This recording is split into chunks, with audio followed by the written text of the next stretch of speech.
என்னது அது? ஆமாவா, எனக்கு என்ன சொல்லத்துக்கு வந்த? Thank you, I love you too. I love you too தங்கம். சூப்பராக இருக்குதம்மா பூவு. எங்கேருந்து எடுத்துன்னு வந்த? வாசலில் வச்சது எடுத்தான்ட்டியா? சூப்பராக இருக்குது. தேங்க்யூ.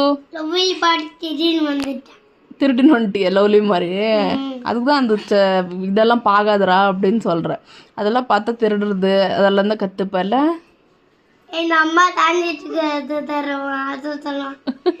என்ன சொல்லுவா? என்னம்மா தாண்டிட்டாவா? வாசல்ல தாண்டிட்டான் அதான். சரி. போடு. ஓ நண்பா அப்படின்னு சொல்கிறானா? செஞ்சுட்டேன் நண்பா அப்படின்றானா? சரி.